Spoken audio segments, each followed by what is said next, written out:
Hi Ravin. Hello, And Rupesh. welcome to the show. Thank you, Rupesh. Nice having you here. Same here, man. So, what do you ride? I'm currently riding the 2018 Royal Enfield Himalayan. It's the 411. Yes, it is the 411. How long have you owned the bike and how many kilometers have you clocked till date? Effectively, I've had the bike since the end of 2018 till date. I put around 30,000 kilometers on this bike. What kind of riding do you do? I'm largely a tarmac rider. Apart from broken road, I get to do very limited off-road on this particular bike. But I have ridden these Himalayans in all the terrains of northern India and eastern India, hired bikes of course, but the same model. The Himalaya, at the foothills of Himalaya. Yes. Okay, nice. How would you rate the performance of your motorcycle engine? Has it met your expectations?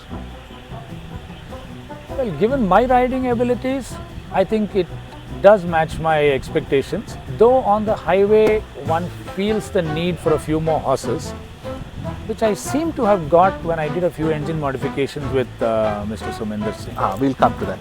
How does the motorcycle handle in different conditions? Traffic, city traffic, highways and off-road. You've done all the three. So, city traffic, extremely comfortable because the bike can move at an extremely slow speed very comfortably. Highways, yes, the bike is not very fast, but it's good up to a good 90-100 kilometers an hour. And you said off-road, did you mention? Off-road, yeah. If you've done any. I think you've Yes. done in the Himalayas. Off-road is where this bike comes into its element, if you ask me. Of You course, are- it's named as a Himalayan. Yes. And the torque is what is the game changer in this motorcycle. It is not a fast revving, high revving motorcycle, but it's a very comfortable motorcycle going up or down a bad gradient. And that is very good for rider confidence. 21-inch wheels also. The wheels are perfectly set for this experience. Have you experienced any performance issues over time? Not really. The No. bike has performed flawlessly as long as I have owned it. And I think I can vouch for even the bikes I've hired, they've been performing very well. How comfortable is the motorcycle on long rides? Have you experienced any kind of discomfort ever? No, the seating posture and the geometry suits my height. I'm 6'3", and I think it really works for my. You're 6'3". Yeah.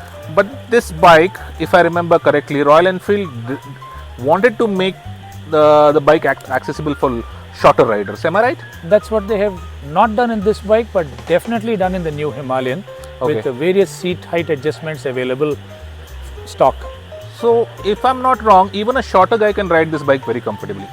Yeah, once in the saddle, the geometry seems to match almost 1 foot of height variation. Okay. It is the getting on and off the bike that will be difficult for a short rider. Okay. Or the stopping leg off. Okay.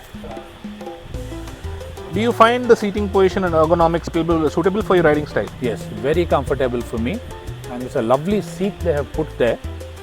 That I think this style of bikes, the ADB style of bikes, for older riders, it makes a lot of sense. definitely, because by now my shoulders and my back are not what they used to be, and basically I feel my core sags. This bike supports me. Correct. How is the suspension performance on rough terrains and bumpy roads? I won't. Okay, I'll just tell you. Irrespective of the terrain, I feel the rear suspension of this bike is fabulously engineered. It actually comes with a 8-point setting monoshock, but the front suspension, one non-adjustable and a little too rigid, with a Okay. little too much feedback. Those Coming. 8 setting at the back are sag settings, I think. 8-point setting, from what I inquired with the company, was to take it from soft to hard, Depending upon your weight, right? depending upon the load. Okay. Correct. Yeah, 2 up, single with luggage. like that. Correct.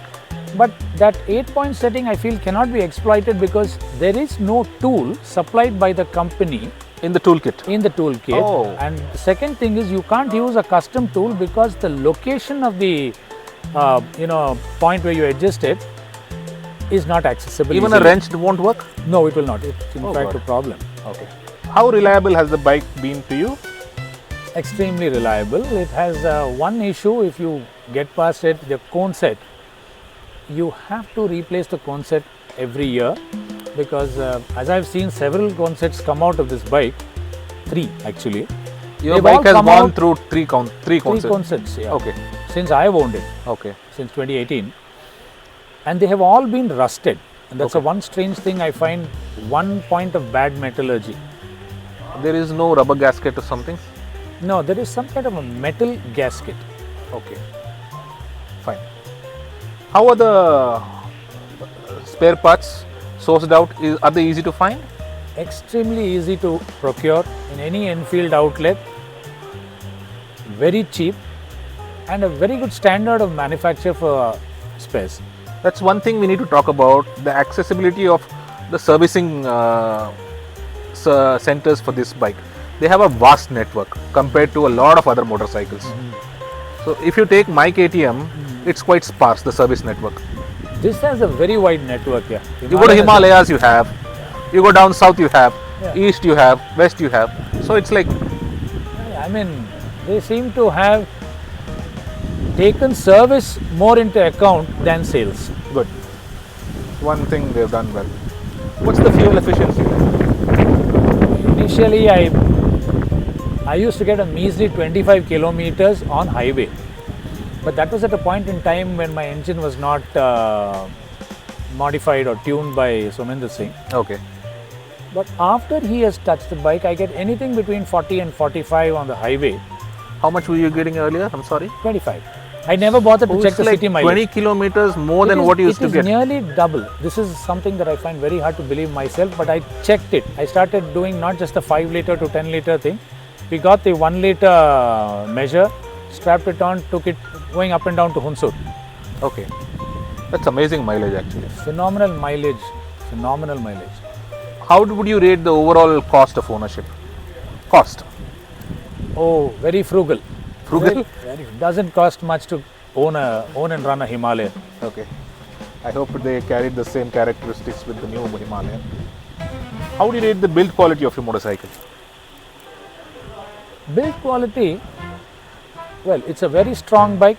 It's a very sturdy bike with a good frame that doesn't give way. Even the luggage hard points are done extremely reliable. I've never seen any case of anything coming apart. But the metallurgy of certain things, like I said, right? The cone set. The cone set. And we have had a few issues of chassis breaking apart. Have you heard about them?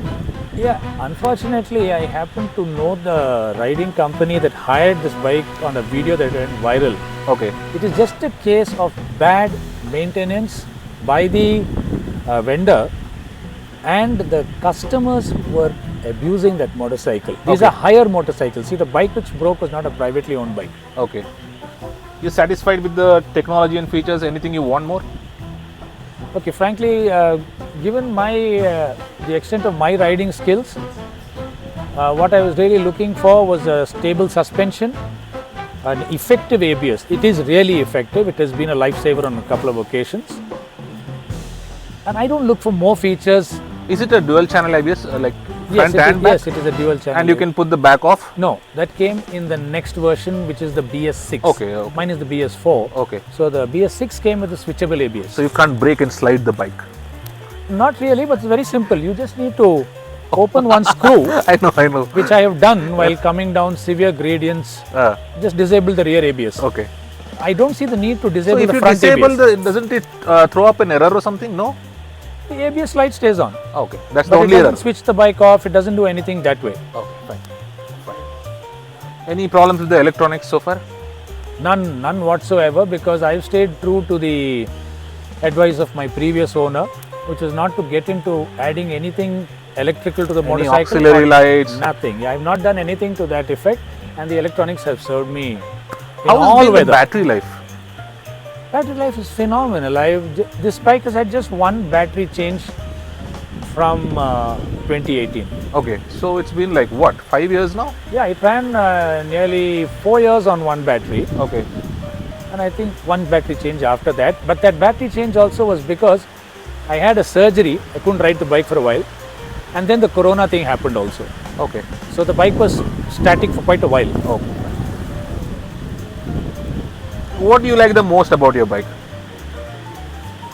Bike is the comfort it gives me while riding. So it's like a cocoon. I get into a cocoon when I'm on this bike. The bike feels nice under me. The bike is fast enough for me. And it's very reassuring when you're on very bad surface, on downward pointing in inclines, and when you're coming out of, very twisty roads, the bike just seems to stay with you. Okay. There's a connection. There is a severe connection. Okay, fine. Anything you would like to change about the bike? Yeah, the metallurgy of certain of the parts, I wish they really I'm upgrade. saying any particular mods you want to further do to your bike? I would like a little more horsepower from the engine. Okay. That I think the new Himalayan will sort you out. Yeah, I guess they have already sorted it out. Yeah. Would you recommend this bike to others? I mean, if it's available anymore. Yeah. See, this bike Is it a good used bike to buy? Let's is go a that way. wonderful used bike to buy Yeah. because it's bulletproof. Because I don't think it will be easily available anymore. Not really. But in the used market, I think this will carry a Yes, significant value. because this bike is bulletproof in that way. So it makes for a very good purchase. How's the audio going with this? I don't know this. It's too windy right now. And for our viewers, we are somewhere in the forest and we're shooting with the car lights on, blinding our faces. We do the whole day it's been raining. This is the only relent we got from the rains. Okay, anyway. So I would recommend this motorcycle for two ends of the riding spectrum. I would definitely suggest this as a starter bike for people who are trying to get into adventure riding. Like what you said, like 80% tarmac and about 20 off-road. This is a great beginner bike for people because it's very forgiving. I would then, at the other end of the spectrum, guys who have done a lot of riding and aggressive riding and a lot of years in the saddle, but have grown old. So I would recommend it as for the older riders to continue their travels on adventure mode. Whom wouldn't you recommend it for? Aggressive riders? I wouldn't recommend it to somebody like you, Rupesh, because there is a lot more aggression and a very higher skill level. So your expectations from the bike and the activities that you perform through a motorcycle would not be achieved by this bike at a competitive or a more aggressive or a more professional level. Okay. But I have ridden that bike and it's fantastic. Yeah, I just rode it today morning on an off-road and I said, oh, what a difference of night and day between my bike and your bike just tractors up the hill. it's a very calm and reassuring bike. You planning to keep the motorcycle for some more time? I will definitely keep this bike as long as I can. How about the new Himalayan? Any thoughts on that? Would you want to go for that? Not really. Okay. Like I told you, I have sort of cocooned into this bike and I've ridden the new Himalayan rather extensively thanks to Suneet here. Okay. And I've found that bike does not suit my riding skills. Okay. It is meant for a better rider. Okay. I don't see myself going there. Fine. Any advice for guys considering buying this bike? Probably you guys could buy a fantastic 411 in the used market nowadays. Yeah, like I said, if you're starting off on your adventure journey or if you're coming to the end of it in your calendar years, this is a must-buy motorcycle. This is a must-buy motorcycle. When you become a whole lot better or something and you're a lot more beans in you, it's not for you. Thank you, Ravin. Hey, welcome, Super Rupesh. talking to you. Same here, man.